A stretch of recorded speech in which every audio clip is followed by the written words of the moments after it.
महाराष्ट्र न्यूजमध्ये सर्वांचं स्वागत। आज आपण नवरात्र नवदुर्गा या विशेष भागामध्ये सर्वांचं आपण स्वागत करीत आहोत। आज आपण आळंदी परिसरातील जे काही विश्वासनंद महाराज गुरुकुल आहे या ठिकाणी असणारे माणुसकी प्रतिष्ठानच्या ज्या काही संस्थापक अध्यक्ष आहेत, ज्यांनी आतापर्यंत माणुसकी प्रतिष्ठानच्या माध्यमातून अनेक या आळंदी परिसरामध्ये सामाजिक कार्य केलेले आहे, त्यांच्याशी आपण बातचीत करणार आहोत। नमस्कार। रामकृष्णारी। गौरीताई, अनेक वर्षापासून आमचे कृष्ण महाराज कुरे आणि तुम्ही त्यांच्या पत्नी या ठिकाणी अनेक वर्षापासून वास्तव्यास आहात आणि वास्तव्य करत असतानाच धार्मिक कार्याबरोबर तुम्ही सामाजिक कार्य माणुसकी प्रतिष्ठानच्या माध्यमातून करत आहात। हे करत असताना आपल्याला हे धार्मिक कार्य आणि सामाजिक जे काही तुम्ही कार्य करता ते आपल्याला कसं सुचलं? माझे नाव गौरीताई कृष्ण महाराज कुरे, माणुसकी बहुउद्देशीय सेवाभावी संस्था संचलित श्री सद्गुरू विश्वासनंद महाराज आध्यात्मिक वारकरी शिक्षण संस्था आळंदी देवाची या माध्यमातून तसं माझं आणि समाजकार्याचं काही संबंध नाही। माझं बालपण हे अहिल्यानगर जिल्ह्यातील शेवगाव तालुक्यातील कांबी हे गाव आहे।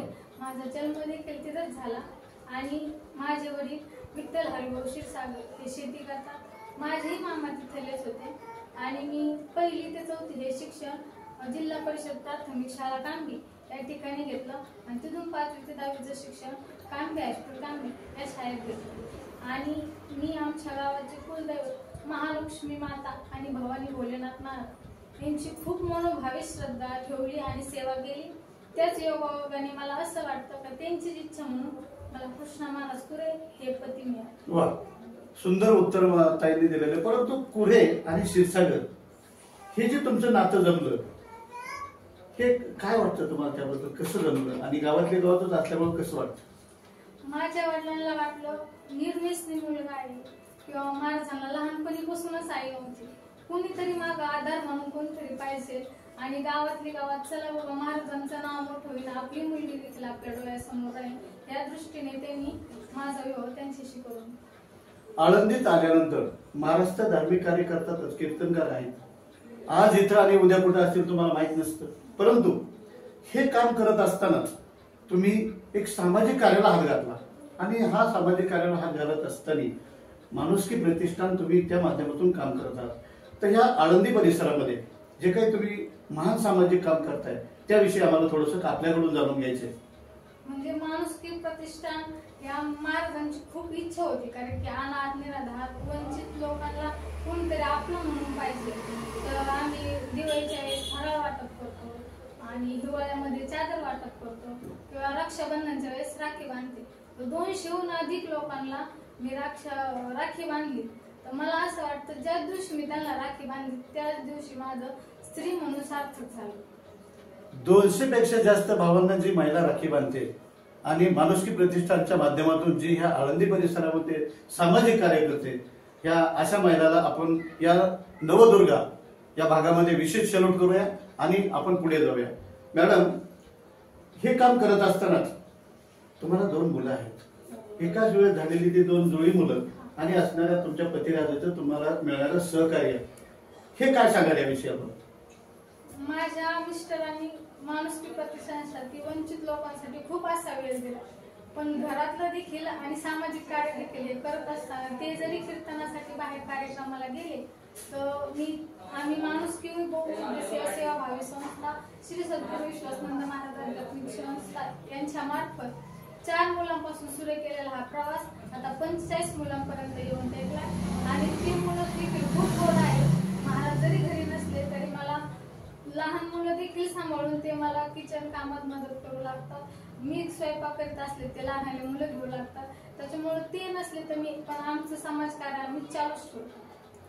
विना सहकार ना उद्धार, आपण ज्याप्रमाणे म्हणतो त्याप्रमाणे मिळणारं या महिलेला पतिराजाचं सामाजिक कार्य आणि पतिराजाचं कौटुंबिक तुम्हाला मदत ही सतत होत असते। आता आपण थोडस वेगळ्या दिशेने जाऊयात। हे जे सामाजिक कार्य आपण करताय, अनेक रंजले गांजले, जर आळंदीच्या घाटावरती जर आपण पाहिलं तर अनेक प्रकारचे विविध प्रकारचे लोक आपल्याला दिसतात।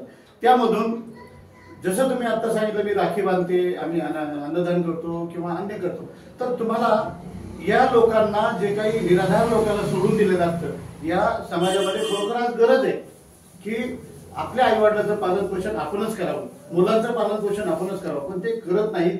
त्यांना सद्गती येण्यासाठी आपण त्यांना काय संदेश द्याल?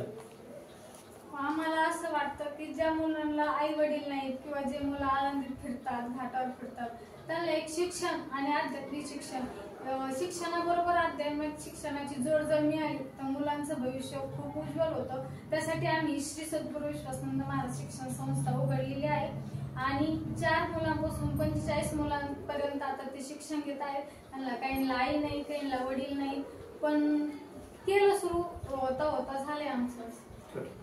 गौरीताई, आपल्याला या सामाजिक कार्य करत असताना आपल्याला काही पुरस्कार मिळालेले असतील, कारण समाज या सामाजिक कार्याची दखल घेत असतो. तर काही पुरस्काराविषयी आम्हाला जाणून घ्यायचं. मला राष्ट्रभक्ती महाराष्ट्र गौरव पुरस्कार हा देखील भेटलेला आहे आणि शौर्य तालुका भूषण हा देखील भेटलेला आहे. याचप्रमाणे असे विविध पुरस्कार मला भेटलेले आहेत समाजकार्यात.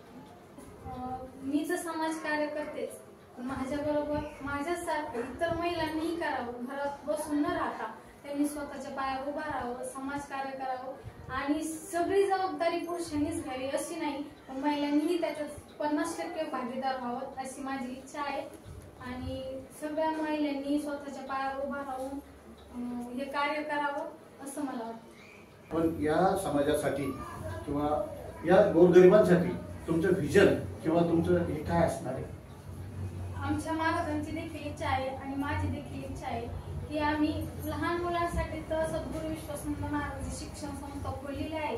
लहानांपासून थोड्यांपर्यंत एक आश्रम खोलायचं आणि आमचं म्हणजे कामच ते. मला असं वाटतं की जर निराधारांची सेवा केली तर त्याचा इतका आनंद कोणताच नाही. माणूस म्हणून जन्माला आल्या हे काम केलंच पाहिजे आपण असं मला वाटतं. घरातून एकच धर्म जगाला प्रेम अर्पावे या वाक्यानुसार आम्ही चलतो.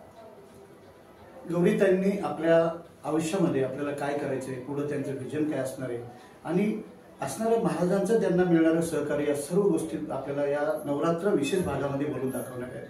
आता आपण या ठिकाणी थांबूयात. तोपर्यंत पाहत राहा महाराष्ट्र न्यूज, आळंदी देवाची खेड, पुणे.